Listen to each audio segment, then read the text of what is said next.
കുട്ടി. നല്ല അടിപൊളി കുസൃതി ചോദ്യം ചോദിച്ചോട്ടെ. നീ ആന്ന് പറയുന്നില്ലല്ലോ. അവൻ ഏറ്റെടുത്ത് കളിയാന്ന്. അപ്പൊ ചോദിക്കാൻ പോകുന്നേ. അടിപൊളിയാണേ. ചിന്തിച്ചാൽ പെട്ടെന്ന് കിട്ടും.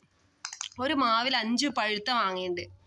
അപ്പൊ ഞാൻ സ്കൂളിലേക്ക് പോകുമ്പോൾ 1 വീണു, തിരിച്ചു വരുമ്പോഴും 1 വീണു. അപ്പോ മാവിൽ എത്ര മാങ്ങയുണ്ട്? മൊത്തം വീണിച്ചില്ല. ഒരു മാവിൽ 5 പഴുത്ത മാങ്ങയുണ്ട്. സ്കൂളിലേക്ക് പോകുമ്പോൾ 1 വീണു, തിരിച്ചു വരുമ്പോഴും 1 വീണു. അപ്പോൾ ആകെ എത്ര മാങ്ങ ഉണ്ട്? 3. നീ ലോജിക്കായിട്ട് ചിന്തിച്ചാലും 3 തന്നെ. പക്ഷെ കുസൃതി ആയിട്ടുള്ളൊരു ആൻസർ അനക്ക് വേണ്ടേ. അങ്ങനെ നീ പറയുന്നേ. അപ്പൊ നമ്മുടെ ഫോളോവേഴ്സിന്റെ അടുത്ത് ചോദിക്കുന്നത് എന്താണ് ആൻസർ എന്ന് അവര് പറയട്ടെ. അപ്പൊ ടാറ്റ ബൈ ബൈ. അടുത്ത വീഡിയോയിൽ കാണാം കേട്ടോ. അപ്പൊ നീ പോയി ബാറ്റും ബോളും എടുത്ത് ക്രിക്കറ്റ് കളിച്ചോ. പോയിക്കോളൂ. Bye bye.